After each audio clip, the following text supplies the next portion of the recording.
আজ আনন্দ নিরানন্দ হয়ে গেল। যখন দৈববাণী শ্রবণ করল তখন আনন্দ অন্তর নিরানন্দে হয়ে গেল।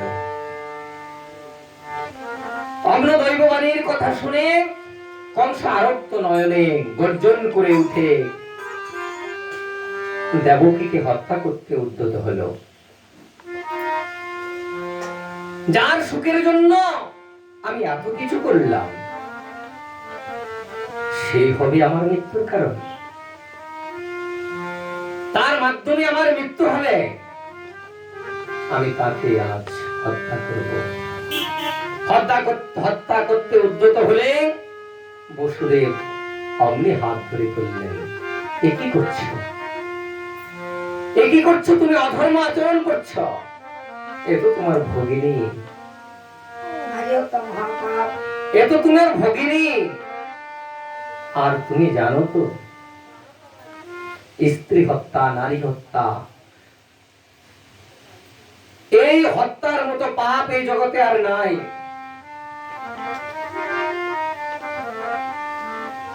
সমস্ত কিছু পাপ প্রায়শ্চিত্ত করলে খণ্ডন হয়, এই পাপ প্রায়শ্চিত্ত করলেও খণ্ডন হয় না। একে তো তুমি পাপী, আরো পাপ করতে যাচ্ছ। না না, তুমি তাকে বধ করো না। তার কি দোষ? দৈববাণীতে তো বলেছে তার অষ্টম গর্ভের সন্তান তোমার মৃত্যুর কারণ হবে।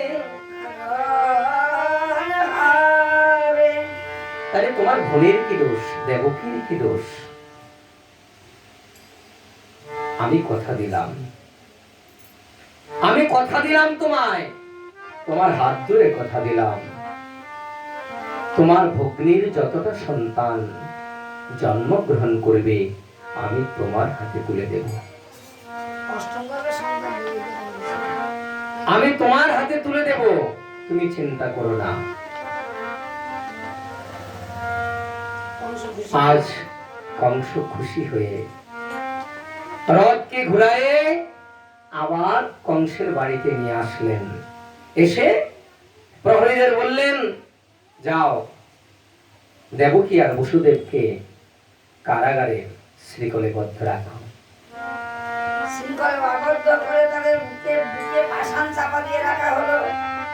কংসের কারাগারে দেবকী বসুদেবকে আবদ্ধ করে রাখলো।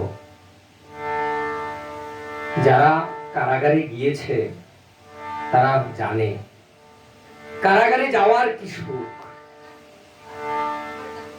যারা কারাগারে গিয়েছেন তারা জানে, যাদেরকে সাপে কেটেছে তারা তো বিষের যন্ত্রণা বুঝতে পারে, যারা রসগোল্লা খেয়েছে তারা মিষ্টির স্বাদ আস্বাদন করতে পারে যে কত স্বাদ। এই কৃষ্ণ কথামৃত যে আস্বাদন করেছে, এই কৃষ্ণ কথার অমৃত যে কি বস্তু, সে ছাড়া অন্য কেউ বুঝতে পারবে না। সাধু শব্দ কি, সাধু কি, এই জগতে সাধু ভাব জন্ম না নিলে অন্তরে সাধুর মর্ম উপলব্ধি করা যাবে না। সাধু না হলে সাধু বুঝা যাবে না। জগৎ তেমন। আমি সাধুকে চিনতে হলে আমাকে সাধু হতে হবে।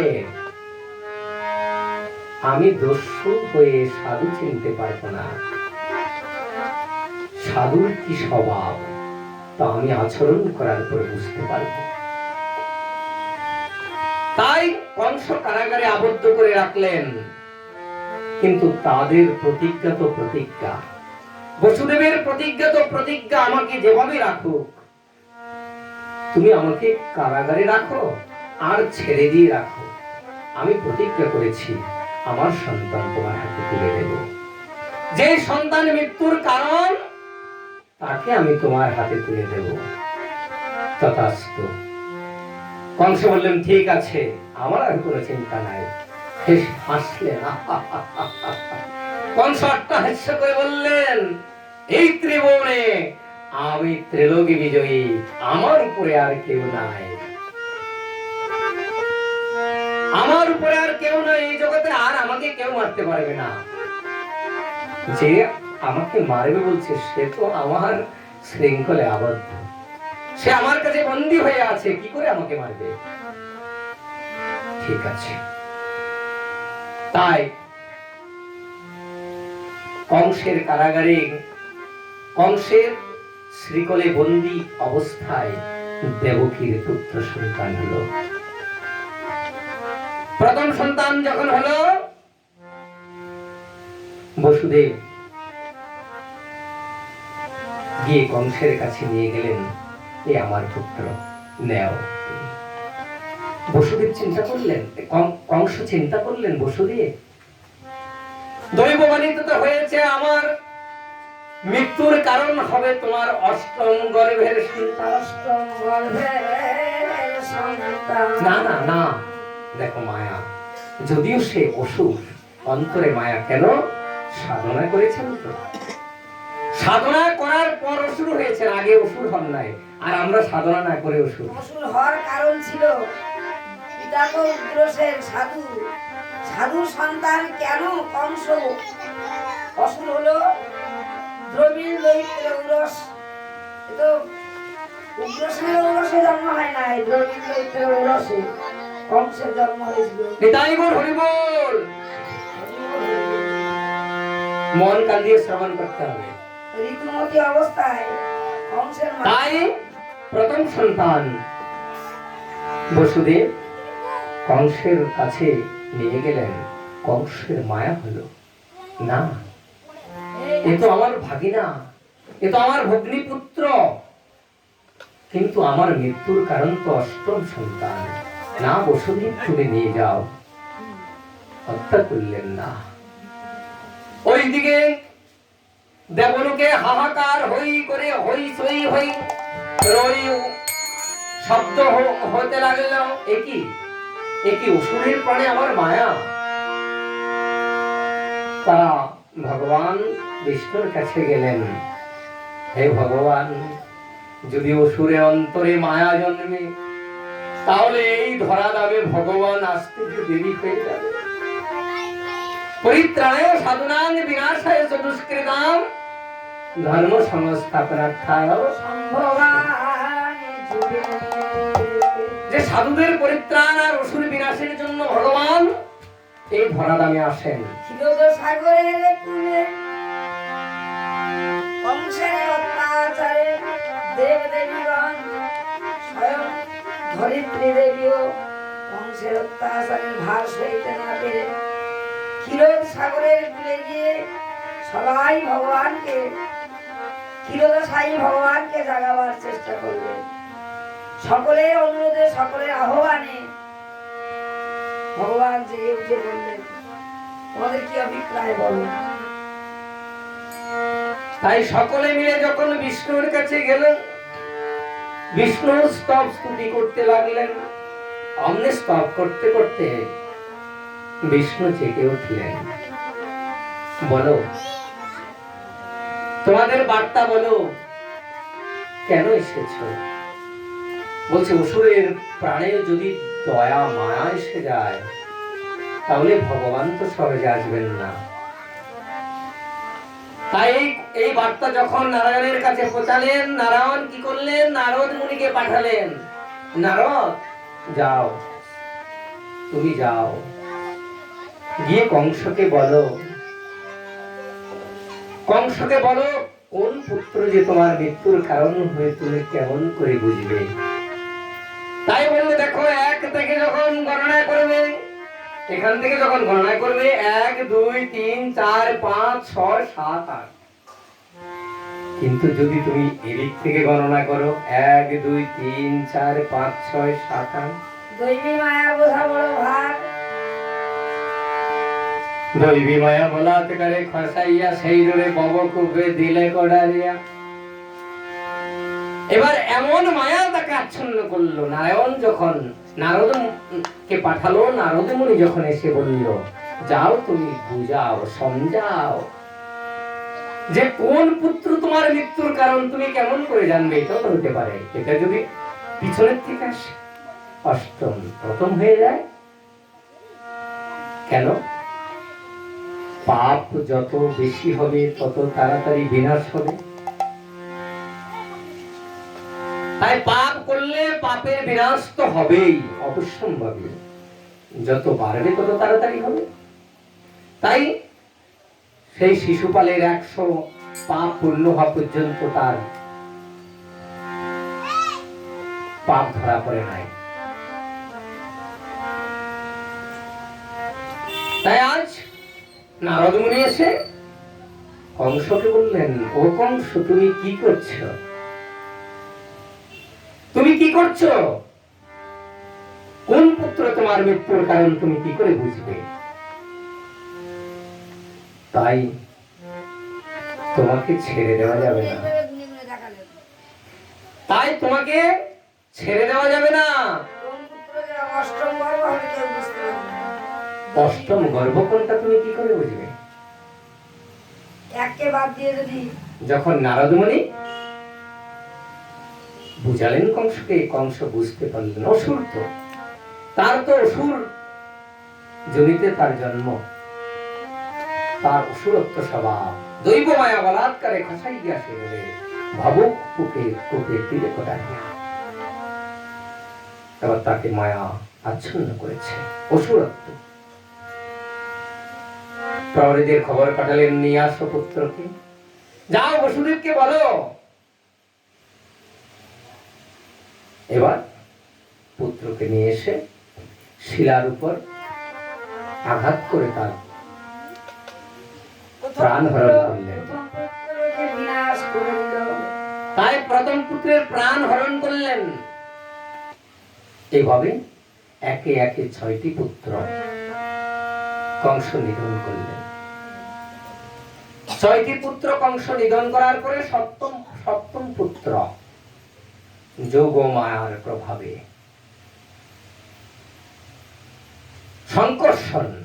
সংকর্ষিত হয়ে সংকর্ষিত হয়ে চলে গেলেন রোহিণী। ভগবান যোগমায়া যোগেশ্বরীকে ডাকলেন। তাই কিভাবে সংকর্ষিত হলেন? লীলার সহায়ককারিণী যোগমায়া যোগেশ্বরী। যোগমায়া ছাড়া লীলা পরিপুষ্ট হবে না। ভগবান পারবেন বটে, ভগবান তো কিনা পারেন, কিন্তু তারপরও মাধ্যম রূপে রেখেছেন। যেমন প্রধানমন্ত্রী এই সৃষ্টির লীলা, যেমন এই মানুষ, আমরা জগতে এসেছি মানুষ রূপে বা 84 লক্ষ মাধ্যম রূপে এসেছি,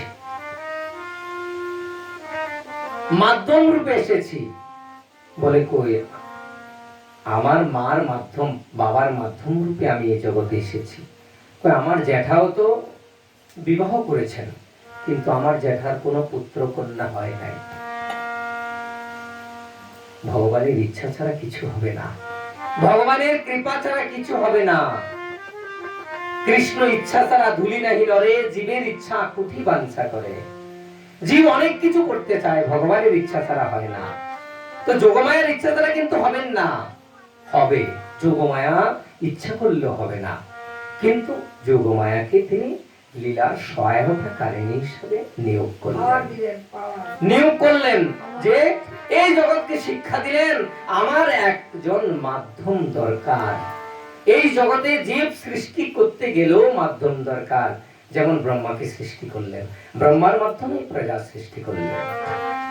ভগবান নিজে সরাসরি সৃষ্টি করেন নাই, তাই বলে কি তিনি পারবেন না? পারবেন। তিনি করতে জাননি, তিনি করতে জাননি। তাই যোগমায়া যোগেশ্বরীকে ডাকলেন, হে যোগমায়া তুমি যাও,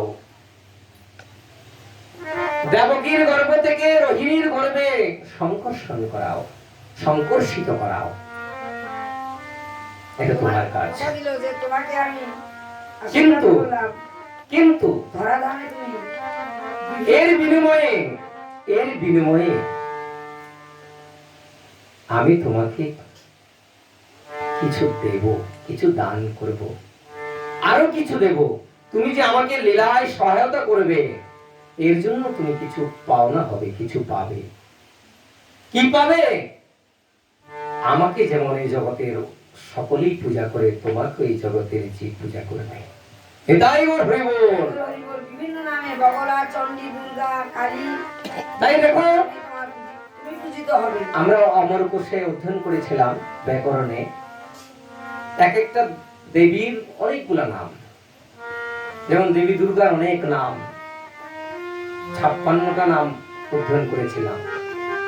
তাই তার মধ্যে একটা যোগমায়া, মহামায়া, যোগেশ্বরী, সিদ্ধেশ্বরী, এভাবে কাত্যায়নী অনেক অষ্টভুজা, নাম, দশভুজা, চতুর্ভুজা, শেরাবালি, কেলা, এই অনেক নাম যোগমায়া। বৃন্দাবনে যেমন শেরেবালি মাতা আছে, তাই আবার বৃন্দাবনের যোগমায়া যোগেশ্বরী, সর্বশ্রেষ্ঠ নামই আছেন কাত্যায়নী। কাত্যায়নী মা, অষ্টভুজা। আর এই জগতে তুমি যোগমায়া, যোগেশ্বরী, দেবী দুর্গা, অষ্টভুজা, দশভুজা হয়ে জগতে বিচরণ করবে।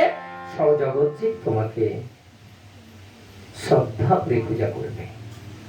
তাই ঘোষিকানাথ প্রমানন্দে, নিতাই গৌর হরি বল। তাই তুমি যাও, নিতাই গৌর হরি বল। তাই যাও, তুমি সংকর্ষিত করাও। তাই দেবকীর গর্ভ থেকে রোহিণীর গর্ভে সংকর্ষিত করালেন যোগমায়া।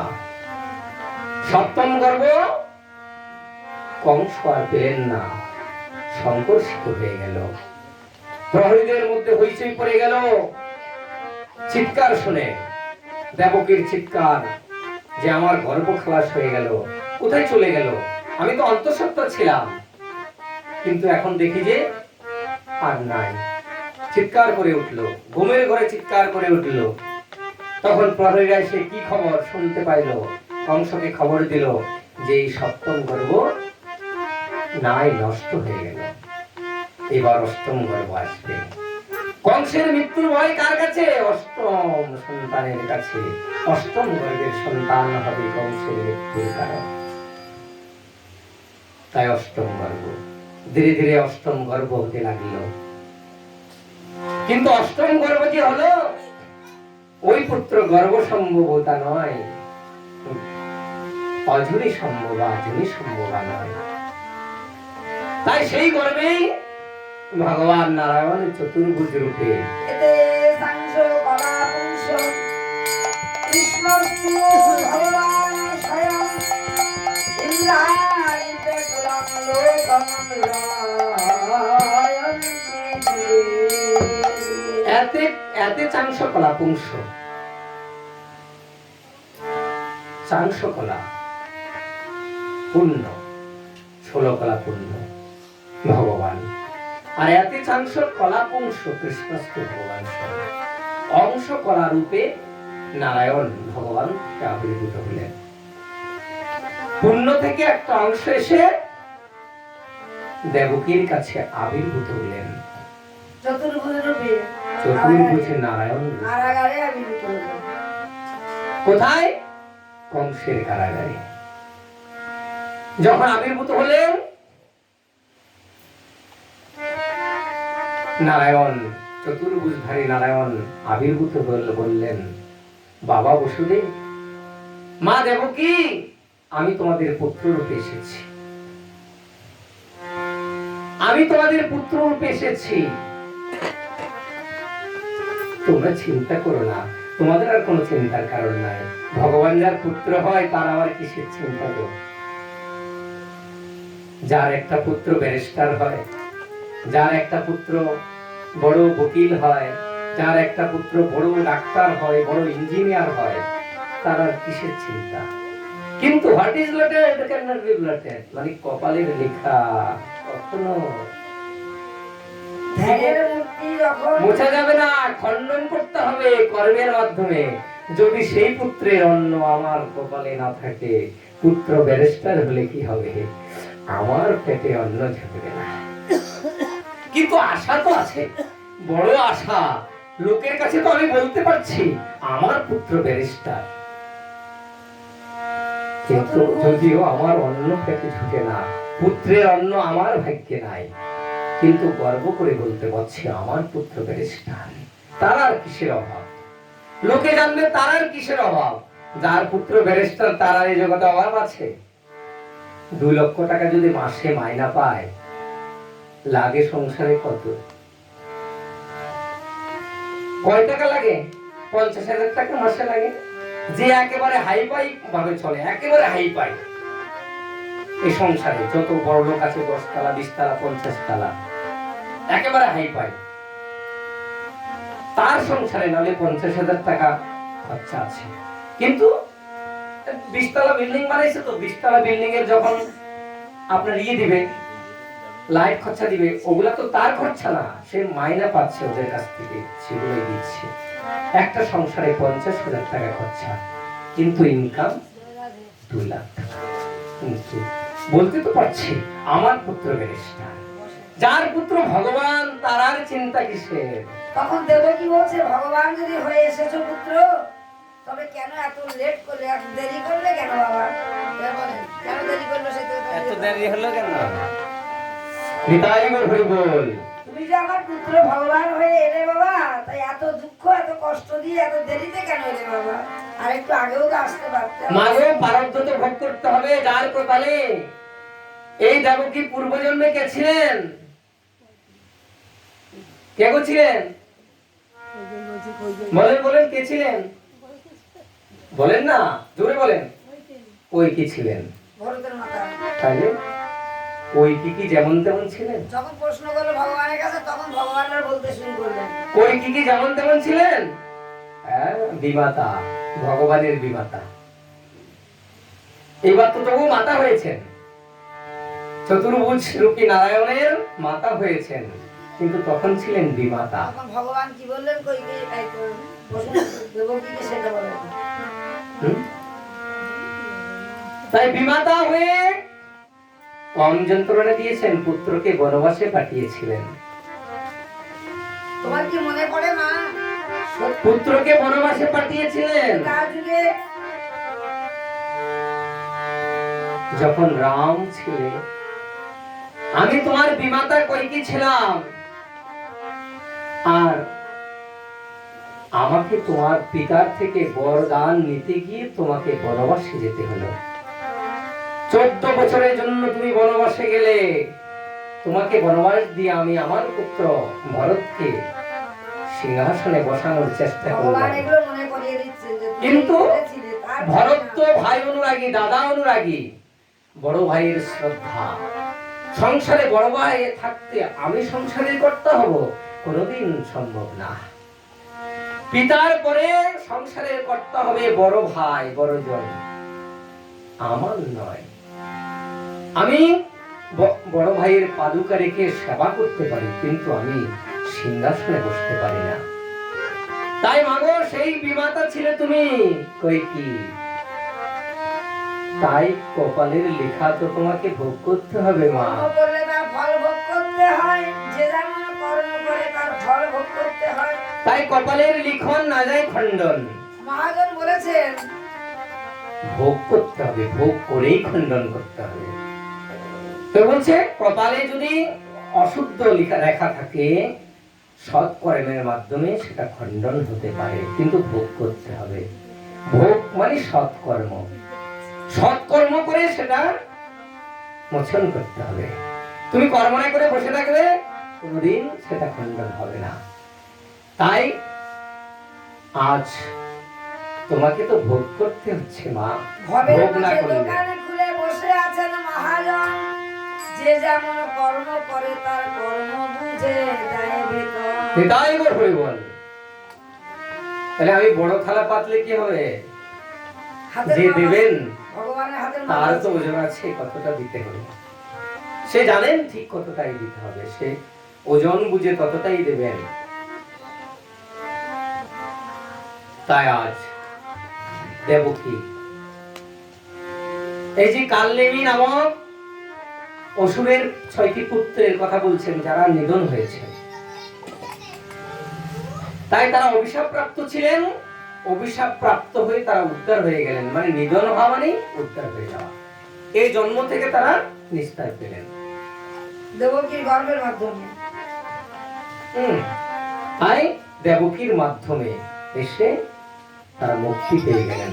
যেমন আমরা ওই আরেকটা কথা দেখলাম,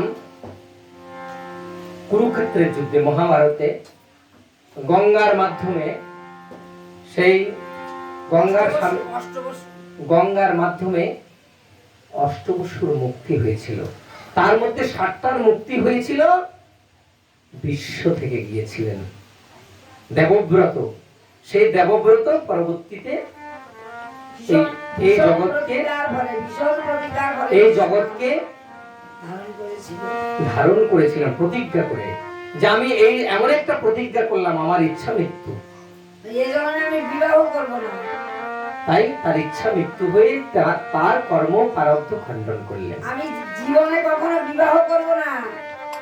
মাতাকে কথা দিয়েছিলেন, মাতার পিতাকে কথা দিয়েছিলেন, বিমাতার পিতাকে। তাই তেমনি গঙ্গা যেমন অষ্টবসুকে মুক্তি দিয়েছিলেন, তার গর্ভে ধারণ করেছেন, অথচ নিজ পুত্রকে, নিজের পুত্রকে গঙ্গায় বিসর্জন দিলেন। আমরা পারবো এই জগতে? আমরা কেউ পারবো নিজের পুত্রকে গঙ্গায় ছেড়ে দিতে? হ্যাঁ, অনেকে পারে। পুত্রের বেলায় হয়তো পারে না, কন্যার বেলায় পারে। যখন মেয়ে 4-5টা হয়ে যায় তখন পারে। কেন ছেলের বেলায় পারে না? কেন? ছেলে অন্ন দান করবে, ছেলে আমাকে উদ্ধার করবে, মন্ত্র পাঠ করবে। মেয়ে কি করবে? মেয়ে তো পরের ঘরে চলে যাবে, আমার কিছু কাজে লাগবে না। কিন্তু না, কে কার উদ্ধারের দাতা, কে কাকে উদ্ধার করবে এই জগতে কেউ জানে না। মেয়ে হয়ে উদ্ধার করবে কি ছেলে হয়ে উদ্ধার করবে? 10 পুত্র থাকলে যে আমি বড় সুখী হব তাও না, আবার না থাকলে যে সুখী হব না তাও না। কপালের সুখটাই প্রকৃত সুখ। কপালে যা লেখা আছে সেই অনুপাতে আমাকে আমার কর্ম হচ্ছে।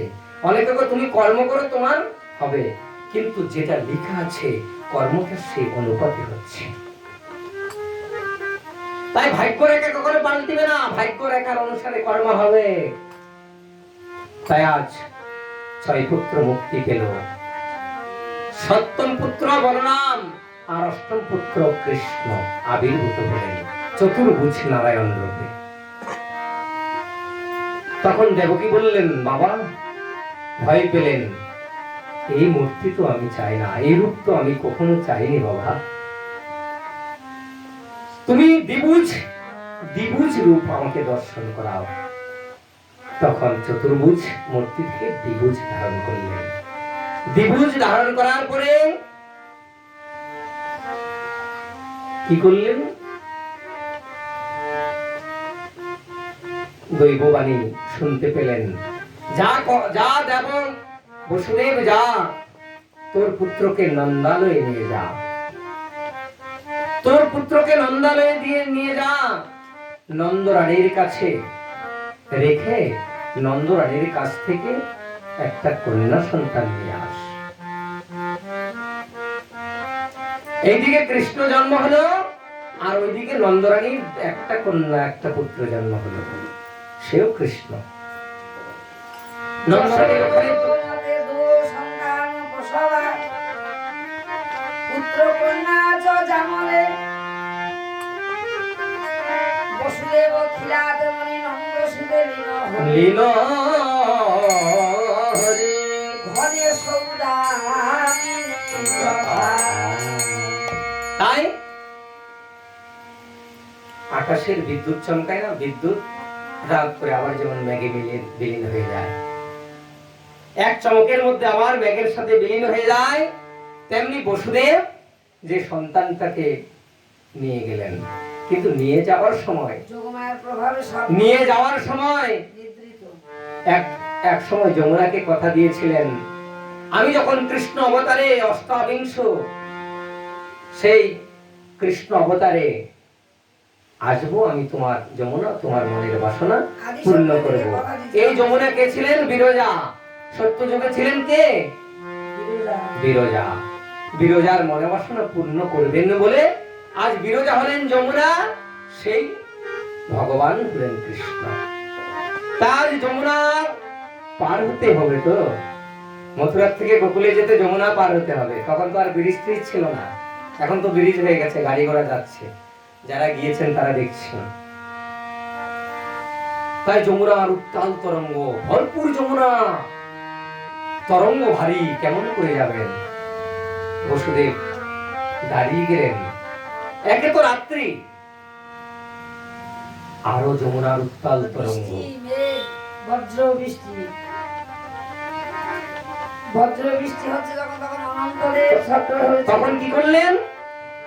দেখলেন যে এক শ্রীগালী, এক শ্রীগালিনী যোগমায়া যোগেশ্বরী এক শ্রীগালিনীর বেশ ধরে যমুনা পার হয়ে যাচ্ছেন। বসুদেব দেখতে পেলেন এক শ্রীগাল যদি যমুনা পার হতে পারে, শ্রীগালের উচ্চতার কতটা হবে? 2 ফুট হবে, আর আমি তো 5-6 ফুট লম্বা মানুষ। তাহলে তাই আমার সন্তানকে আমি মাথায় করে নেব, মাথায় করে নিয়ে পার হয়ে যাব। যখন শ্রীগালিনী পার হয়ে গেলেন, তখন বসুদেব নামলেন, পার হচ্ছে। কিন্তু ভগবান তো যমুনার মনের বাসনা পূর্ণ করবেন বলে কথা দিয়ে এলেন। আর যখন জলে নামলেন, যমুনায় নামলেন, ওইদিকে বৃষ্টি হচ্ছে, খুব বৃষ্টি হচ্ছে।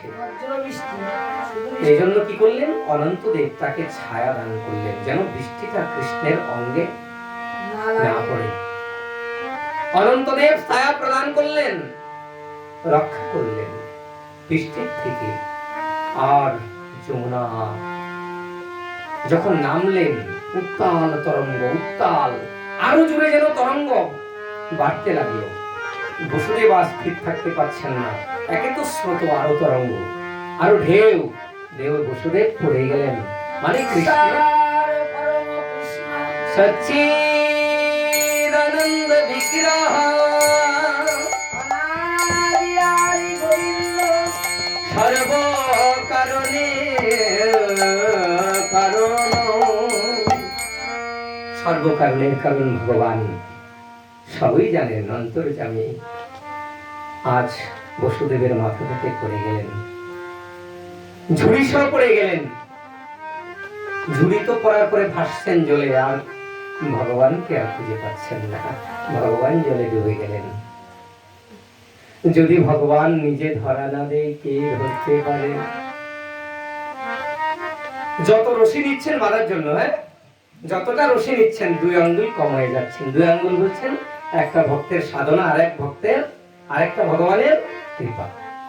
তাই এই যে দুটা, একটা সাধনা, আরেকটা কৃপা, যত বাড়তে যাচ্ছেন 2 আঙ্গুলি কম করে যাচ্ছেন। মা যশোমতী। তাই ভগবান বলছেন, আমি যদি ধরা না দিই, এই জগতে কে আমাকে ধরতে পারবে গো? তাই ধরার জন্য চেষ্টা করলে, ধরার জন্য বেকুল হলে অবশ্যই আমরা ধরতে পারবো।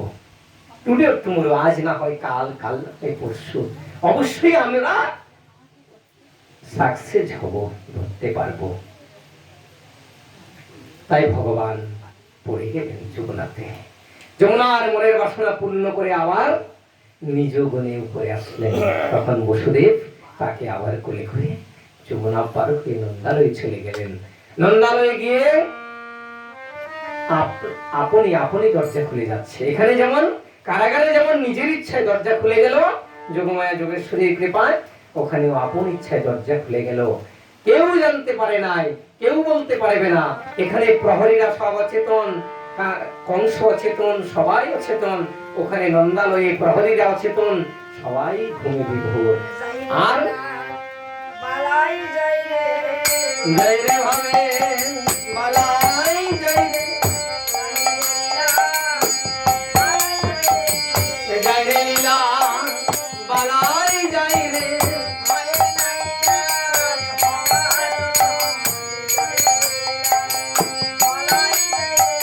হয় নায়ার হবার নয় রে, জয় লীলার বালাই জয় রে, হয় নায়ার হবার নয় রে,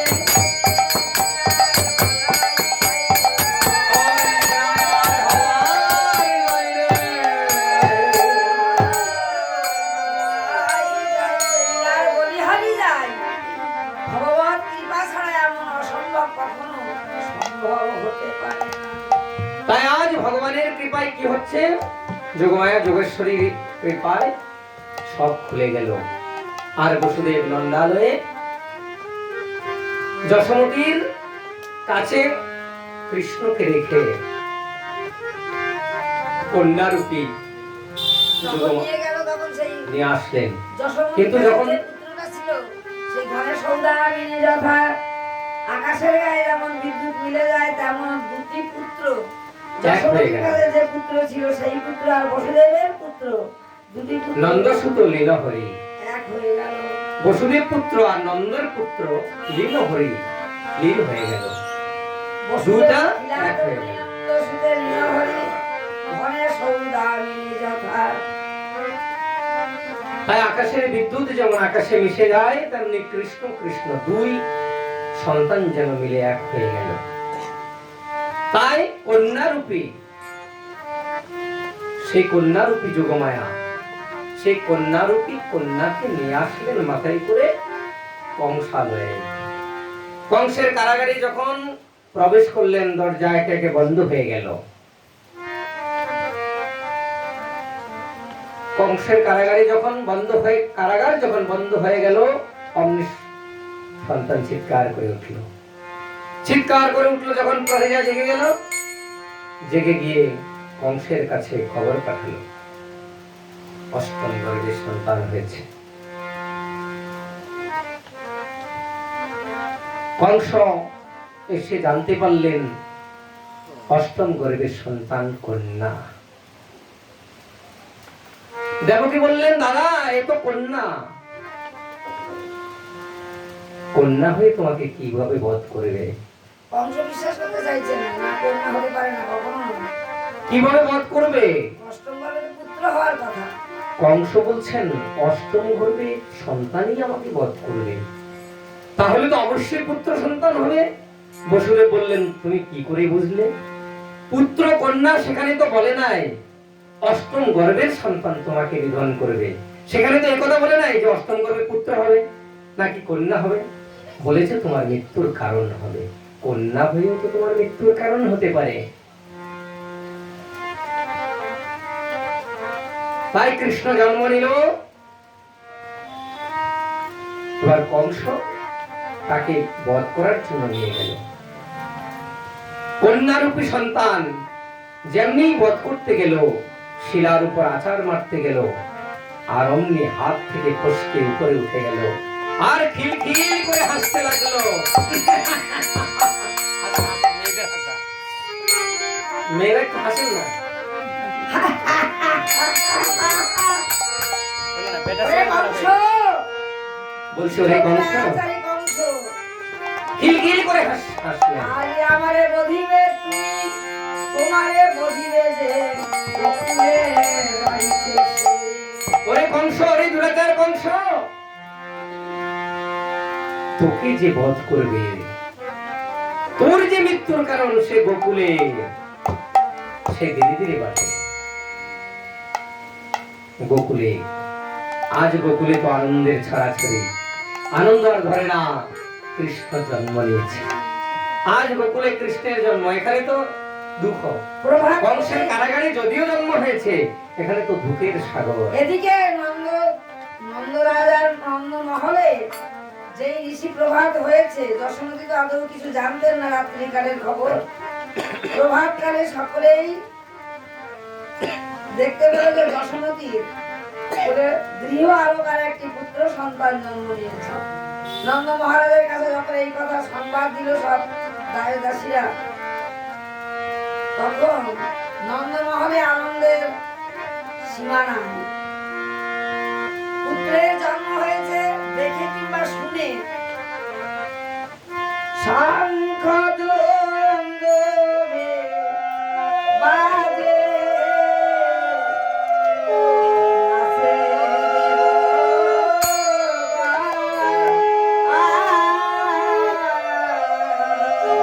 সম্মুখে দুন্দুভি বাজে,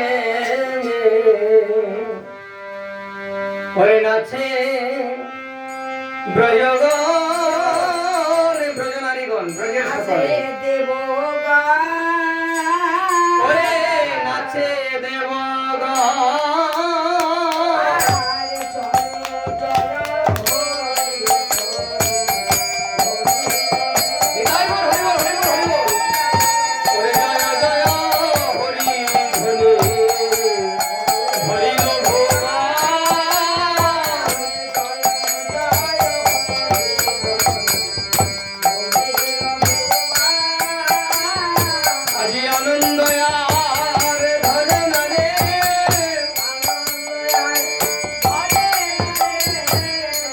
আনন্দ আর ধরে না রে,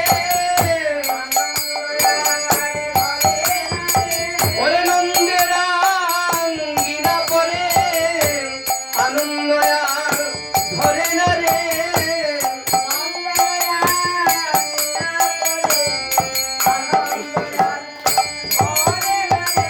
ওরে পুত্র জনমিল বলে আনন্দ আর ধরে না রে।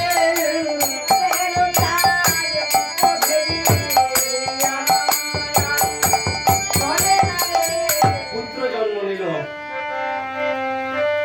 কত বছর বয়সে? নন্দরানীর যখন 80 বছর বয়স।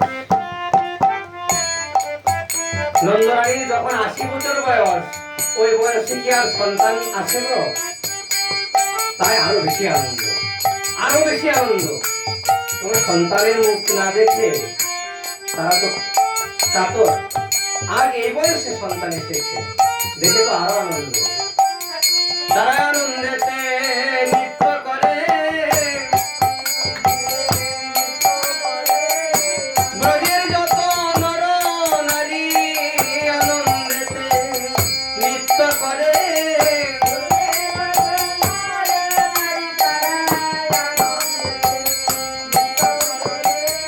গোপালের চাঁদে বদন হেরি ব্রজের যত নর নারী, ব্রজের যত নর নারী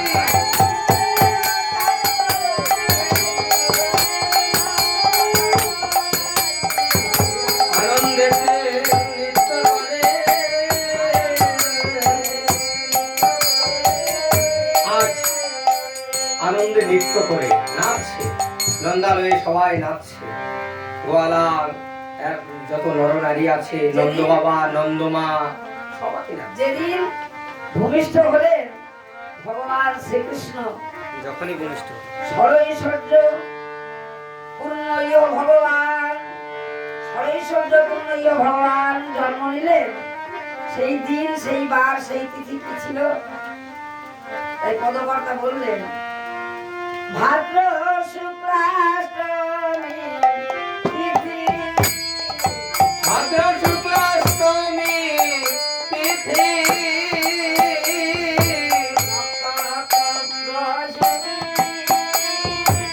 ভাদ্র শুক্লাষ্টমী তিথি, নক্ষত্র রোহিণী,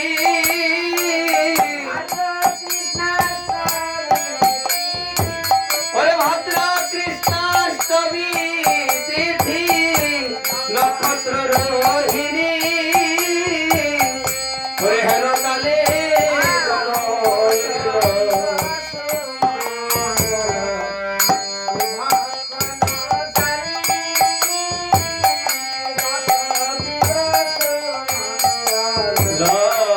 শুভক্ষণ জানি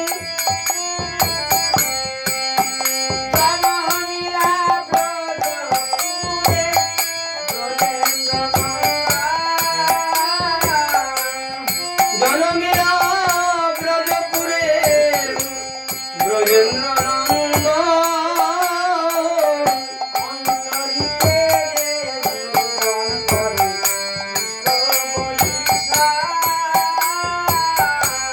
অন্তরিক্ষে দেবন করে পুষ্প বরিশ। আর এদিকে কি হলো? নন্দালয়ে নন্দপুত্র জন্ম নিল। নন্দের পুত্র নন্দ জানছেন যে আমার পুত্র জন্ম নিচ্ছে। আনন্দ আনন্দ আনন্দ ধরে না। এইদিকে সকলেই নৃত্য করছে, ব্রজের গোপ গোপী যত আছে। আর এইদিকে কি হচ্ছে? শুধু তাই নয়, বলছে দেবগণ, সমস্ত দেবগণ ভগবানকে দর্শন করতে যাচ্ছে। তারা তো জানে যে ভগবান আবির্ভূত হয়েছে। নন্দমা আজও জানে না যে ভগবান আবির্ভূত হয়েছে। তারা কি জানে? তাদের পুত্র জন্ম হয়েছে। কিন্তু ভগবান কে জানেন? দেব দেবীরা তো সকলেই জানেন ভগবান সেখানে আবির্ভূত হয়েছে, ভগবান আবির্ভূত হয়েছেন। তাই তারা ভগবান আবির্ভূত হয়েছেন দেখে কি করছেন? পুষ্প বৃষ্টি করছেন, পুষ্প ছিঁড়া দিচ্ছেন, মানে ওখান থেকে পুষ্প বৃষ্টি করছেন। ভগবান জন্ম হয়েছে, ভগবানের জন্ম হয়েছে। এবার এবার ভগবানের জন্ম হয়েছে জেনে কি করছেন? নন্দ বাবা বললেন সবাইকে নিমন্ত্রণ করো, সবাইকে নিমন্ত্রণ করেন, সবাইকে নিমন্ত্রণ করো, সবাইকে নিমন্ত্রণ করো। ব্রজের যত দধি দুগ্ধ ঘিত ছানা ঘোল আছে সব নিয়ে আসো। একটু কথাই বলি দাঁড়া, আমি গান করবো না। ওই তো এটা বলে পঞ্চগব্য পঞ্চামৃতে গন্ধারি সাজাইয়া অভিষেক করে দেবী জয় জয় দিয়া জয়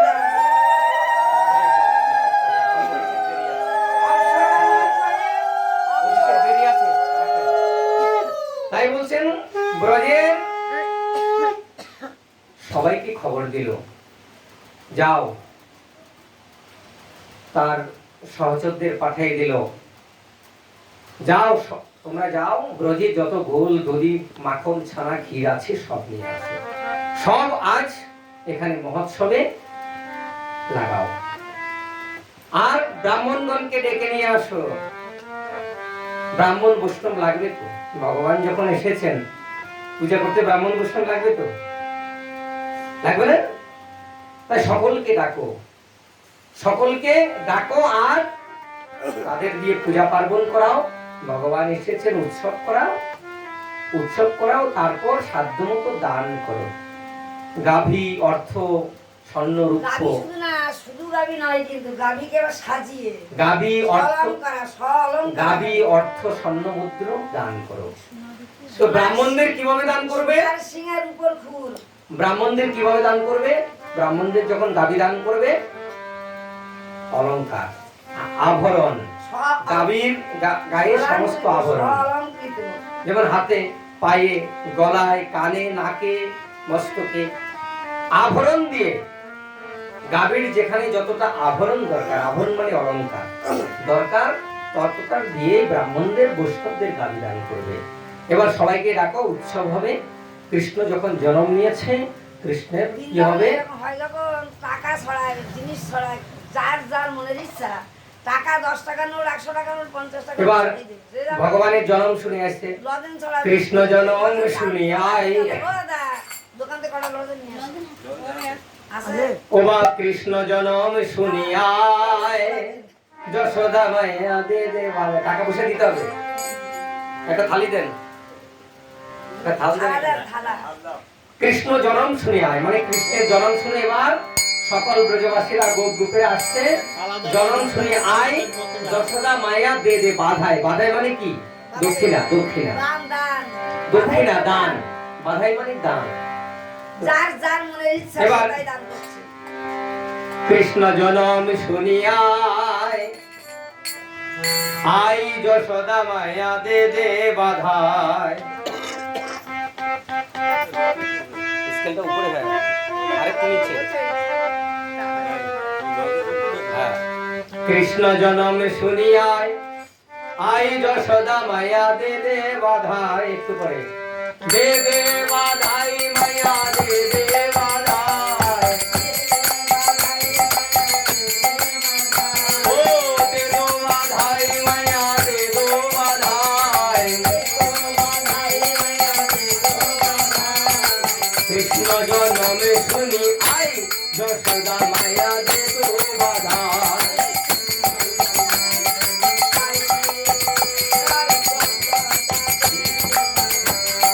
কৃষ্ণ জন্ম শুনি আই যশোদা মায়া দে দে বাধাই।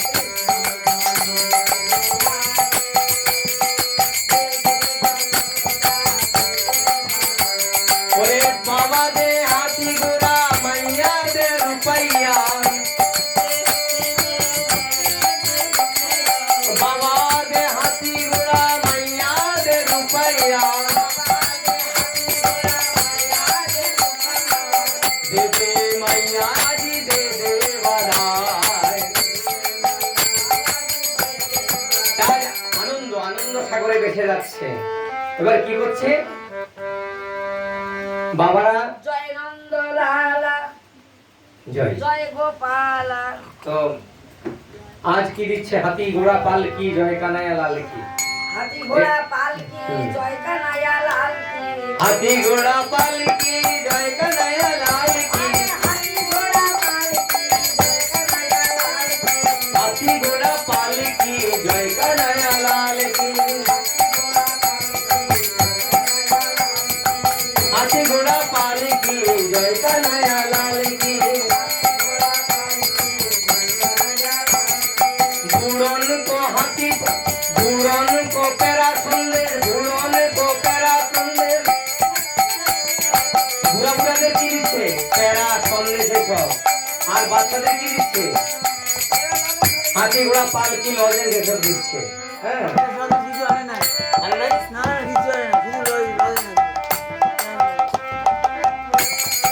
আনন্দ আরে ধরে না আনন্দ আর ধরে না নন্দ বাবার আঙ্গিনায় আনন্দ আর ধরে না। ওরে কৃষ্ণের জন্ম শুনি আনন্দ আর ধরে না। আজ আনন্দ আর ধরে না। দান করে দান করে আনন্দ আর ধরে না। এই যে বড় কষ্ট কষ্ট নিবারণ করেন। তাই আজ আমার ভগবান শ্রীকৃষ্ণের জন্ম হলো। জন্মে এবার মহা ধুমধাম উৎসব। এবার ভগবানের অভিষেক, অভিষেকের পরে যে ক্ষীর সর ছানা ননি আমাদের নন্দ বাবা খাওয়াবেন। আজকে পেট ভরে খাওয়াবেন। হৃদয় ধরে বল। আজ তারপরে ব্রাহ্মণ বৈষ্ণবদের আমরা নিজেদেরকে ব্যাগটায় বস্ত্র দিয়েছেন তো। আর ব্রাহ্মণ বৈষ্ণবদের কি দান করবেন? সোনা রূপা হাতি ঘোড়া এসব নিয়ে যাবেন। পঞ্চগব্য পঞ্চামৃতে গন্ধারি সাজাইয়া পঞ্চগব্যে পঞ্চামৃতে গন্ধারি সাজাইয়া ওরে অভিষেক করেন কৃষ্ণের জয় জয় দিয়া। ওরে অভিষেক করে মাতা জয় জয় দিয়া। আনন্দ মাতা জয় রাও জয় রাও জয় রাও জয় রাও। ওরে শুভ দিনে শুভক্ষণে জয় রাও জয় রাও। ওরে এমন দিন আর হয় কি না হয় জয় রাও জয় রাও। ওরে এমন দিন আর হয় কি না হয় এমন দিন আর হয় কি না হয় এমন দিন আর হয় কি না হয় এমন দিন আর হয় কি না হয় জয় রাও জয় রাও। মঙ্গল জয় জয় দেবী মঙ্গল জয় দেয় দেবপত্নী সর্ব। নিতাই গঠনে বল। আজ মঙ্গল ধ্বনি উঠছে যে কৃষ্ণ আসছেন। এবার কি হলো? কত কত কোটি চাঁদ জিলিয়াই দয়। কৃষ্ণের জন্ম শুনে এবার যখন শুনলো যে তোকে বলিবে যে গোকুলে বাড়ির শেষে, যোগমায়া যোগেশ্বরী যখন বলল আরে দুষ্ট কংস তোকে যে বধ করবে সে গোকুলে বেড়েছে। এবার কংস চিন্তা করলো গোকুলে বেড়েছে যখন আমি এমন পন্ডি করব এমন কাজ করব গোকুলের যেন একটা শিশু সন্তানও বেঁচে না থাকে। যদি সবাই মরে যায় তাহলে আমার মৃত্যুর কারণ চলে গেল। বাহ, আমি ত্রিলোক বিজয়ী হয়ে রইলাম। কে আর আমাকে মারবে? কে আর আমাকে মারবে? কংসের তো আনন্দ আত্মহারা। এবার কংস তার বোন পুতনাকে পাঠালো। হে পুতনা, তোমার পয় ধরে তোমার স্তনে বিষ মেখে যাও সে নন্দালয়ে, গোকুলে যাও। তোমার স্তনে বিষ মেখে শিশুদের পান করে আসো। শিশুদের পান করাও আর সমস্ত শিশু ধ্বংস করে দাও। যাও, এই আমার আদেশ। পারবে তো? সম্ভব? হ্যাঁ, আমি পারবো না? আমি না পারলে আবার কে পারবে? আমি তো ছোট হতে পারি, বড় হতে পারি। আমি যে অসুর, আমি মৌমাছির এক মাছির আকারও ধারণ করতে পারি, আবার অসুরের আকারও ধারণ করতে পারি। আজ পুতনা কি করলেন? সুন্দর রমণীর বেশ ধরে, সুন্দর, সে তো রমণী, সুন্দর রমণীর বেশ ধরে কিছু বিক্রেতার ছল করে, মাথায় একটা ঝুড়ি নিয়ে কিছু বিক্রেতার ছল করে গোকুলে প্রবেশ করলো। কে নিবি গো, কে নিবি গো? যার যা বিক্রি করার সে তো তাই বলে ডাকে। ভালো আম ছিল, ভালো আম আছে, নেবেন নাকি? আমার অমুক আছে, নেবেন নাকি? এই কিছু বিক্রেতার ছলে গোকুলে গমন করল, আর একে একে গোকুলের সমস্ত শিশুকে বিষ মিশ্রিত স্তন পান করায় নিধন করতে লাগল। হাহাকার পড়ে গেল গোকুলে। যার সন্তান মরে যায় সে চিৎকার করে নন্দ রাজার কাছে চলে যায়। হা হা, এ কি হলো? আমার পুত্র, শিশু পুত্র মরে গেল। একই সাথে জন্ম নিল, যে কৃষ্ণ যেদিন জন্ম হলো, যে রাতে জন্ম হলো, আমার পুত্র সেই রাতে জন্ম হলো। আজ আমার শিশু চলে গেল আমাকে ছেড়ে দিয়ে। কি কারণ? এই শিশুবোধের আরেকজন চিৎকার করে গেল নন্দালয়ে, আমার পুত্র মরে গেল, আমার পুত্র মরে গেল। এভাবে গোকুলে, সমস্ত গোকুলে হাহাকার পড়ে গেল। আজ কাল পরশু এমন করে সমস্ত শিশু মরে যাচ্ছে। সর্বশেষ কৃষ্ণের কাছে গেল পুতনা। সর্বশেষে পুত্রের নন্দালয়ে নন্দের পুত্রের কাছে গেল পুতনা। কৃষ্ণ বধ করে দেয়। অন্তরে জানে ভগবান, সে তো সকলে কিছু জানে।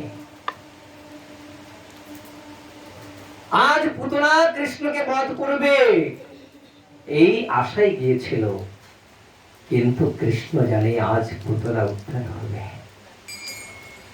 তার অসুরত্ব, সে অসুরকুল থেকে মুক্তি পাবে।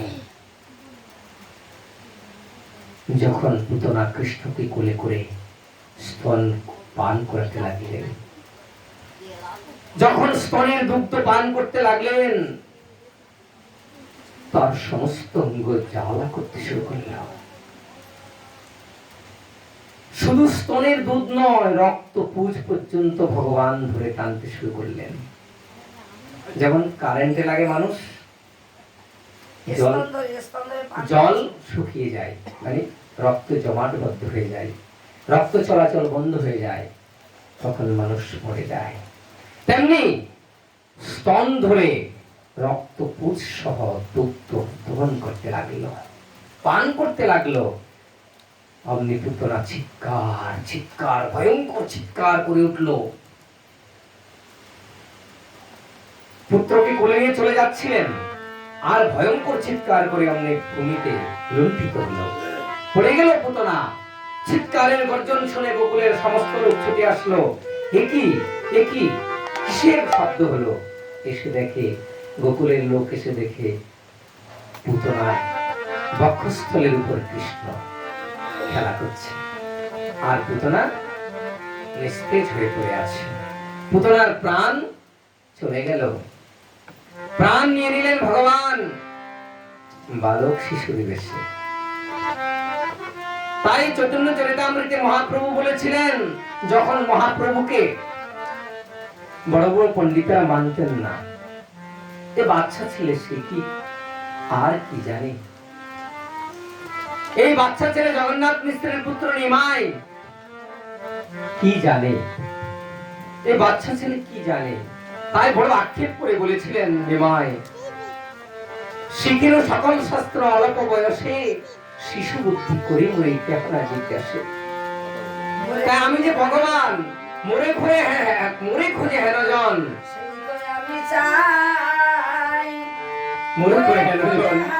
আমি কোথাও না পাই।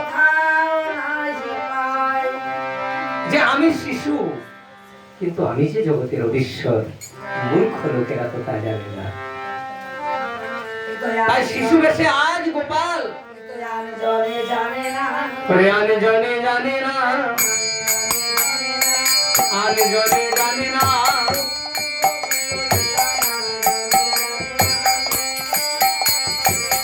আমি জলে জানি না শ্রীকৃষ্ণ গোবিন্দ লীলা আমি জলে জানি না যেন অন্ধে মালিক চিনে না আমি জলে জানি না শ্রীকৃষ্ণ গোবিন্দ লীলা শ্রীকৃষ্ণ গোবিন্দ লীলা শ্রী গৌরাঙ্গ গোবিন্দ লীলা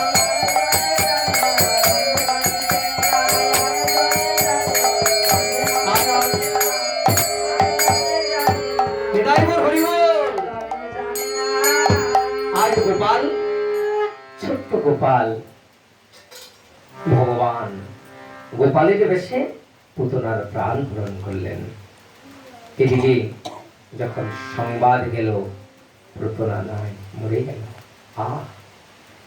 অনেক শোক করলেন কংস, পুতনা বধ হয়ে গেল। কিন্তু গোকুলের কৃষ্ণ বধ হলো না, কৃষ্ণকে বধ করা গেল না। দিনে দিনে কংস চিন্তায় ব্যস্ত, কৃষ্ণ চিন্তায়। দেখো বলছে নাম আভাসে, নাম আভাসে ভগবানকে লাভ করা যায়। কংস নাম আভাস মানে কৃষ্ণকে চিন্তা করছে, এই বুঝি এলো, এই বুঝি এলো, এই বুঝি আমাকে মারবে। যদিও মারবে, যদিও মারবে, সে কে? কৃষ্ণ। আমার মৃত্যু হবে কার হাতে? কৃষ্ণের হাতে। চিন্তা কি? কৃষ্ণ। সংসারের কোনো চিন্তা নাই, স্ত্রী পুত্র পরিজনের কোনো চিন্তা নাই। কার চিন্তা? কৃষ্ণ চিন্তা। কিন্তু কৃষ্ণ তার নিধনের কারণ, কৃষ্ণ তার নিধনের কারণ, কৃষ্ণ তার শত্রু, শত্রু মনে করে কৃষ্ণকে চিন্তা করছে, মিত্র ভেবে নয়। তবুও তার চিন্তা কৃষ্ণ, তবুও তার মহৎ চিন্তা মহৎ। কৃষ্ণকে যদি অবহেলায় কেউ ডাকে, অবহেলায় অনিচ্ছায় যদি কেউ একবার হা কৃষ্ণ প্রাণ কৃষ্ণ বলে, তবু তার মুক্তি। ইয়ার কি করে বলছে না? যেমন আশপাশে যারা আছে অন্য দলের, এখানে তাদের অত প্রবলতা নেই, যেখানে প্রবলতা আছে ওরা নিন্দা করে। দেখলেন হরে কৃষ্ণ বলে উঠছে, বলছে তোর মুক্তি হবে। এই জন্মে নয় পরে জন্মে তুই কোন হিন্দু ঘরে কোন কৃষ্ণের অবতারে জন্ম নিবি। মঙ্গল নিতাই গৌর হরি বল। তাই আজ ভগবানের কোনদিন তো ধ্বংস নাই, আমাদের প্রত্যেকের একে একে ধ্বংস হবে। তাই আমরা সকলেই চিন্তা করব ভগবানের চরণে যেমন আমাদের মনোপ্রাণ থাকে। আজ কৃষ্ণ লীলা বলে, আজ কৃষ্ণের জন্ম হয়েছে বলে কৃষ্ণ চিন্তা করছি না, প্রতিনিয়ত অহর্নিশি চিন্ত কৃষ্ণ বলবদনে। যেমন খাইতে শুইতে যথা তথা নাম লয়, দেশকাল নিয়ম নয়, সর্বসিদ্ধি হয়। আমি ঘুমাতে গেলেও কৃষ্ণ, খেতে গেলেও কৃষ্ণ, হাঁটতে গেলেও কৃষ্ণ, কথা বলতে গেলেও কৃষ্ণ। তাই সেই কথা হওয়া চাই। কি কথা? কথা তো কথা নয়, কথা যেন কৃষ্ণ কথা।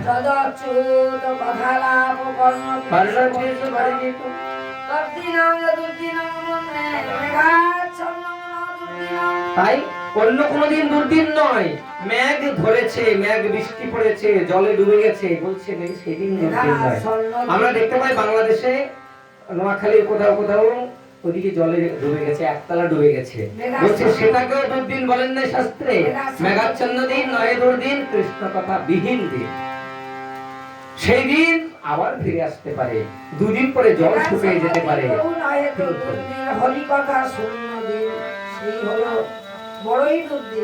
যেদিন চলে যায় সেদিন আর ফিরে আসবে না। হরি বল। তাই আজ কৃষ্ণ জন্মাষ্টমী বলে আমরা কৃষ্ণকে চিন্তা করছি, এই বটে নয়, প্রতিনিয়তই এরকম কৃষ্ণ চিন্তা। পাঁচে সাথে মিলে নিজ দুয়ারে বসিয়া হরে কৃষ্ণ কীর্তন করো, হাতে তালি দিয়া।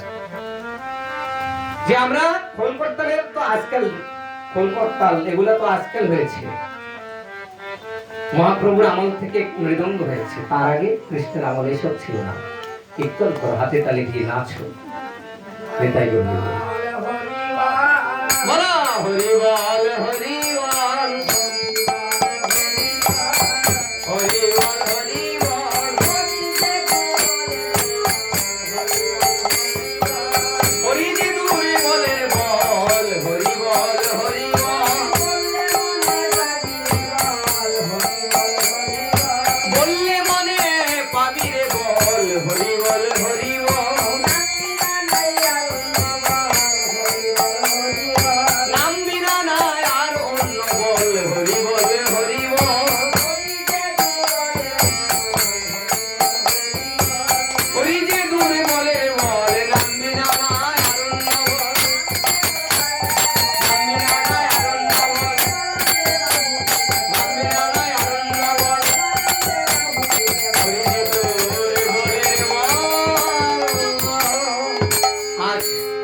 আমাদের এই কৃষ্ণলীলার এখানেই বিশ্রাম। আমরা একটু হরিনাম করব, আর এদিকে অভিশাপ হবে। তারপরে আপনারা প্রসাদ নিয়ে সকলে যাবেন। 5 মিনিট একটু হরিনাম হবে। এটা বলে দেন যে 12টার পরে কিন্তু আমাদের 12টার পরে কৃষ্ণ আবির্ভূত হয়েছেন 5220 বছর আগে। 5220 বছর আগে কৃষ্ণের জন্ম হয়েছে। তাহলে কৃষ্ণের আজ 5220 বছর জন্ম পালন হচ্ছে। এই 5220 বছরে আজ আমরা জন্মদিন পালন করছি। বুধবার তো কৃষ্ণের জন্ম বুধবার, আজ মঙ্গলবার। কখনো কখনো বুধবার পরে 3 বছর 6 বছর পরে একবার বুধবার আসে। আর রোহিণী নক্ষত্রে হয়েছেন, কিন্তু আজকের ব্রতটা হয়েছেন কি একটু এদিক ওদিক হয়ে গেছেন, তিথি নক্ষত্রে স্পর্শ হয়ে গিয়েছেন। তাই আগের দিন অষ্টমীটা বেশি পেয়েছিল। কিন্তু শাস্ত্রে বলেছে আদ্য পরিত্যাগ পরগ্রহণ। যেমন সপ্তমী বিদ্যা অষ্টমী পরিত্যাগ, নবমী বিদ্যা অষ্টমী গ্রহণ করিতে হবে। সপ্তমী বিদ্যা অষ্টমী করলে পুণ্যের জায়গায় পাপ হবে। যেমনি একাদশী আদ্য গ্রহণ পরে পরিত্যাগ, আদ্য পরিত্যাগ পরগ্রহণ। দশমী বিদ্যা একাদশী করতে নাই। দশমী বিদ্যা একাদশী করলে পাপ হয়, অনেক রকমের পাপ হয়। তাই দ্বাদশী বিদ্যা বলে। আজকে তো একাদশী অল্প ছিল, দ্বাদশী একাদশী তো বেশিরভাগ কাল চলে গেছে। বলছে না, দশমী ছিল, দশমীর সাথে সংযোগ ছিল বলে কাল আমরা পরিত্যাগ করে দিলাম। যদিও একাদশী পুরো রাত ছিল, দশমী সংযোগ হয়েছে বলে সে একাদশী কাল হয়েছিল। কাল কাল কাল হয়েছে বলে আমরা কাল গ্রহণ করলে তো আমাদের পাপ হবে, কাল গ্রহণে আমাদের ধ্বংস। তাই আমরা সেটাকে, যদিও তিথি একাদশী হয়েছিল কাল, তাকে আমি পরিত্যাগ করলাম। দ্বাদশী বিদ্যা একাদশী পালন করিতে হবে। কিন্তু অনেকে বলে কালকে দ্বাদশী নাই, দিনে সকাল 8টা পর্যন্ত আছে, একাদশী নাই। আমি কি একাদশী আগের দিন করে ফেললাম। শাস্ত্রে বলছে নিষেধ, শাস্ত্রে অপরাধ বলছে, অপরাধ। আগামী একাদশী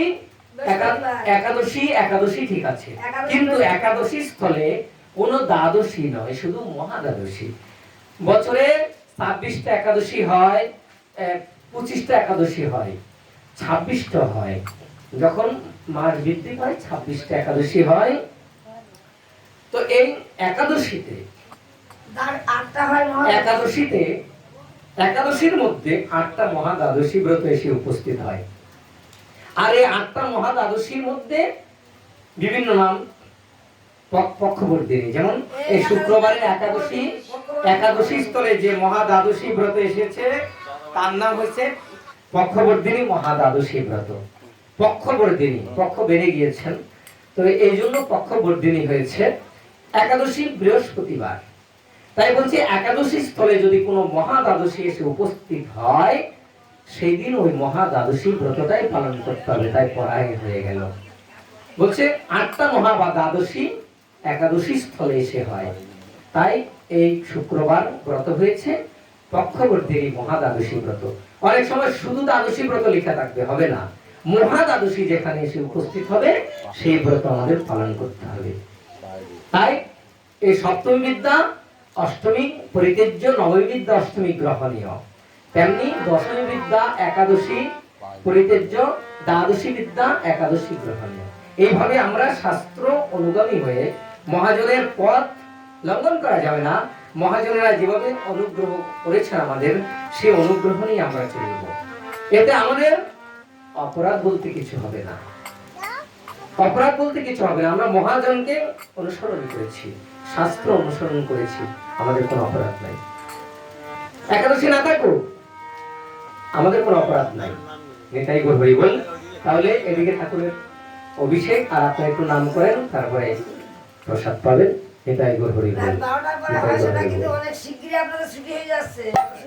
ছুটি হওয়ার কথা।